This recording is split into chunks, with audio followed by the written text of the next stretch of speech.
Bom, o Folha no Ar, primeira edição, continua. Daqui a pouquinho vamos bater um papo aqui com o jornalista Luiz Abreu Barbosa, algumas manchetes da Folha da Manhã de hoje e alguns assuntos que estão muito importantes nesse momento, mas lembrando aos nossos ouvintes que eles podem acompanhar as nossas transmissões através dos aplicativos de iOS e Android, pelo Facebook, YouTube também, em Folha FM 98,3, a nossa página do Facebook é muito fácil você encontrar, ou também no nosso site folhafm98.com.br. No nosso site nós temos o streaming que fica online, tempo real, portanto você pode acompanhar a rádio, não só a programação de jornalismo, como também a nossa programação musical através do site da rádio. E também você pode acessar a rádio, se você tiver, no caso, um celular sem imagem, você pode acessar através do www.radios.com.br.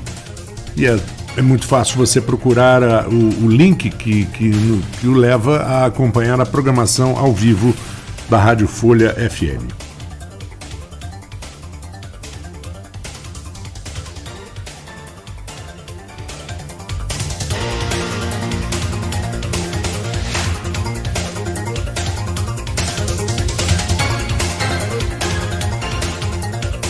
Bom, então vamos voltar aqui com o Folha no Ar, logo depois desse papo, sempre muito agradável com o Fred Machado, eu e a Aloysio. Aloysio, você na abertura, você falou uma coisa muito interessante, que foi, na verdade, a melhor manchete, a manchete mais importante, o assunto mais importante do jornal de hoje, teria sido discutido ontem, aqui com o Aristides Sofiati. O assunto fora a aprovação da LOA, né? Exatamente. Isso nós já conversamos com o Fred Machado. Esse assunto é um assunto importante. Ontem, dois amigos ouviram o programa e chegaram a dizer para mim, rapaz, eu não sabia que a coisa era tão grave. E é de fato muito grave, né? O Rio Paraíba corre o risco de virar uma lagoa. Ele falou, né? Uma lagoa longa, alongada. E você tem dito ontem aqui, Marco, e o Sofiati explicou com muito conhecimento. Eu acho que é a pessoa, acho que no mundo, né, que melhor conhece isso, que se dedicou anos e anos de estudo sobre o tema e rapaz, subir esse gato correndo não é brincadeira, não. Mas enfim, você tem exemplos disso. Como descrito pelo Alberto Ribeiro Lamego, o delta do Rio Paraíba, ele é o que o Lamego chama de delta pé de ganso, um delta ramificado. E a Lagoa de Gruçaí, a Lagoa de Quipari e a Lagoa do Açu, elas eram braços do rio que desaguavam também no Oceano Atlântico. E foram perdendo força de oposição ao mar, intervenções humanas, né? E hoje, se você olhar de cima, todas essas três lagoas, elas são charutos, imensos charutos, elas são lagoas alongadas. E a última intervenção, que isso já te chamou de último golpe fatal, foi a construção da barragem de Santa Cecília, inaugurada em Mar do Peraí, inaugurada em 1953, e desvia 2/3 da água do Paraíba.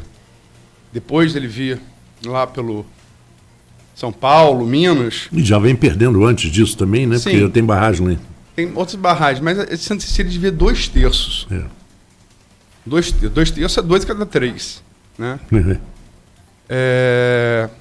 Para Guandu, e de Guandu ele abastece as indústrias e a população do Grande Rio, né? Coincidência ou não, de 53 para cá, começa o fenômeno do avanço do mata-fona. É um fenômeno lento, o tempo geológico é lento, mas ele é contínuo, o mar continua avançando, e no ano passado, a boca da Barra entre o Pontal da Tafona e Ilha da Convivência, fechou. E se mantém fechado mesmo todo o fluxo de água. O rio, é só olhar para o Rio Corte Cidade, ele está cheio, porque choveu bastante em Minas e São Paulo. Então, essa água desce pelo Paraíba, mesmo cheio, continua fechada a boca da Barra.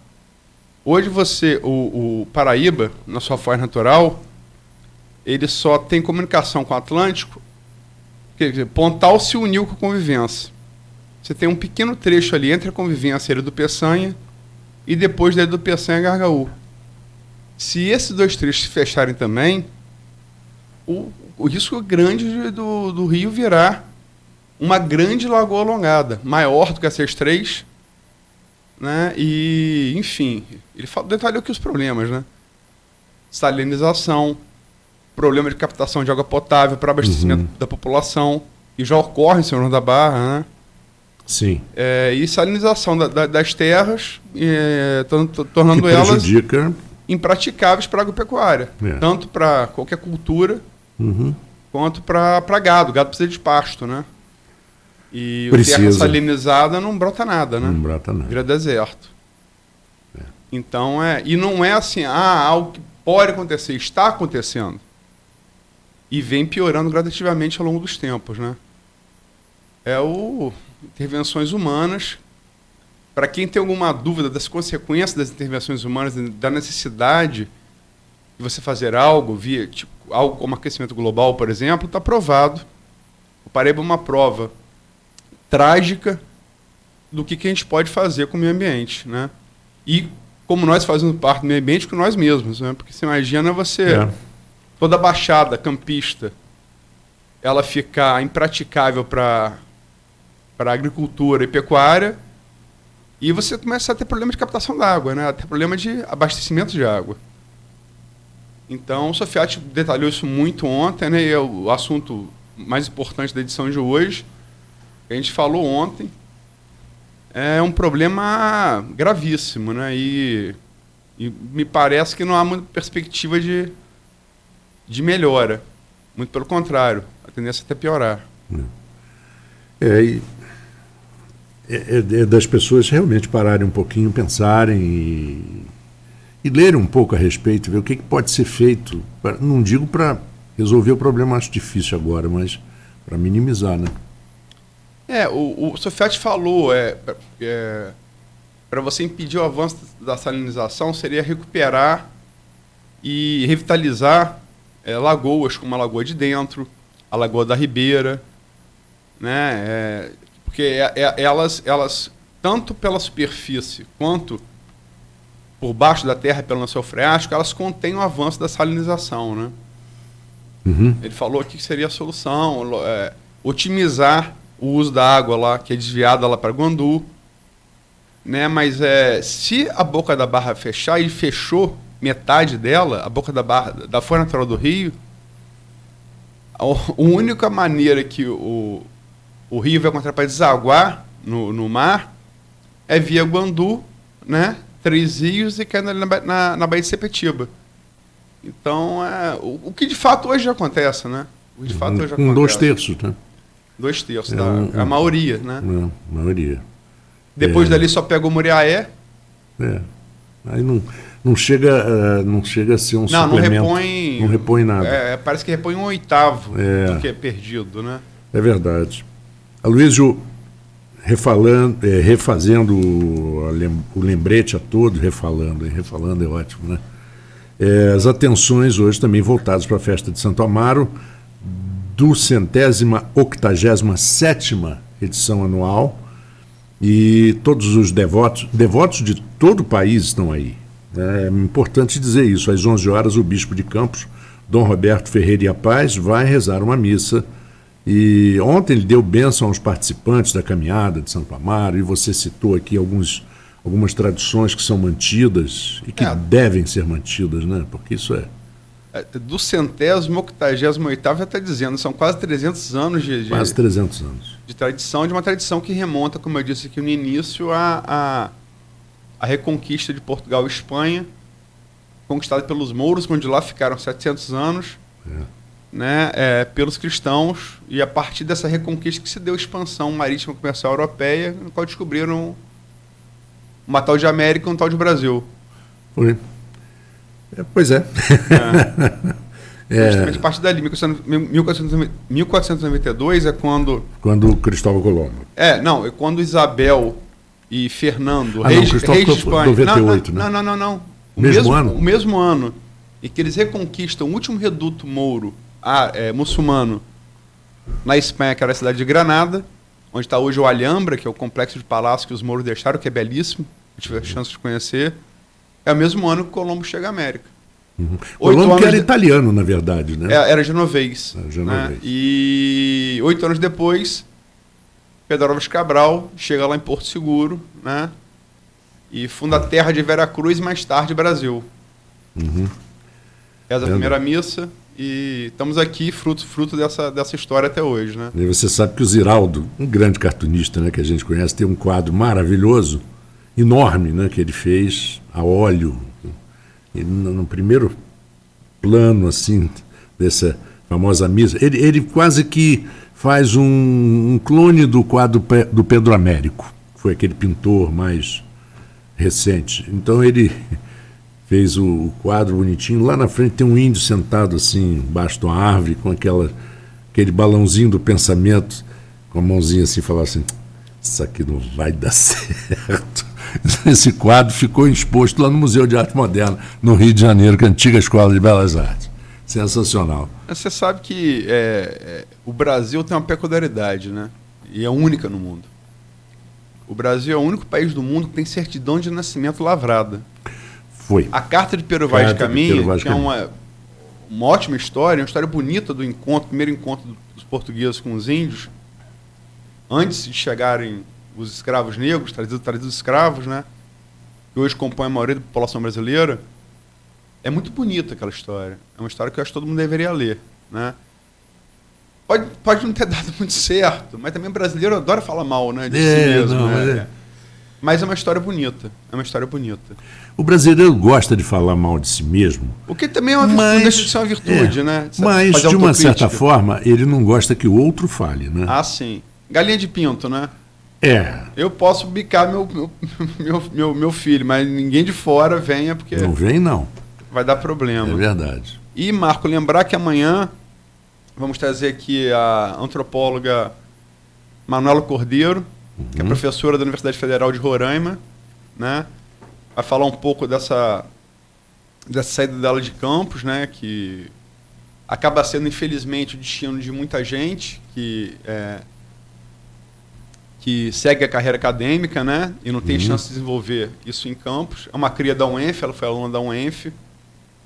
Depois trabalhou no Museu Nacional, depois fez concurso para Federal de Roraima e passou. Vai falar um pouco dessa coisa do êxodo, dessas pessoas que saem de campus para ganhar o mundo. Passou ano passado agora em Portugal, né? Fazendo pós-doutorado. E também mora em Roraima, onde faz pesquisas de campo. E Roraima, se fala muito de Venezuela, Roraima é a principal fronteira do Brasil com a Venezuela. E recebe vários refugiados. A energia elétrica consumida em Roraima vem da Venezuela. Porque tem problema de transpor a floresta amazônica com a rede de transmissão da energia brasileira, né? E recebe levas desses refugiados venezuelanos que saem do regime. A esquerda tem esse problema, né? Que defende aquilo ali da democracia. Mas é um regime repressivo e autocrático ali do Maduro, né? Enfim, recebe esse fluxo de pessoas. Vou poder falar um pouco sobre Maduro, isso também. Maduro que não tem 1/10 da esperteza e da inteligência que tinha o Chávez, né? Que também era um autocrata, mas sim. Que também, muito mais inteligente. Formação militar, tentou dar um golpe, não conseguiu, exato. depois chegou ao poder pelo voto e, enfim. A Venezuela é um problema grande da América Latina. Né? Foi um dos países mais ricos da América do Sul, né? Muito petróleo, né? Muito petróleo. Muito petróleo. Mas, enfim, a Manuela Cordeiro vai estar aqui amanhã, filha do nosso colega Celso Cordeiro. jornalista, e vai estar falando um pouco sobre isso conosco aqui amanhã.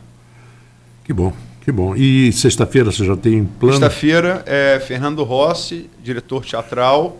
O grande e diretor, já desde o início do governo Rafael Diniz, com a reabertura do Teatro de Bolso, Procópio Ferreira, diretor do teatro, né? Vou estar falando aqui sobre programação para esse ano de 2020, né? E do que foi feito nesses 3 anos dele à frente do teatro.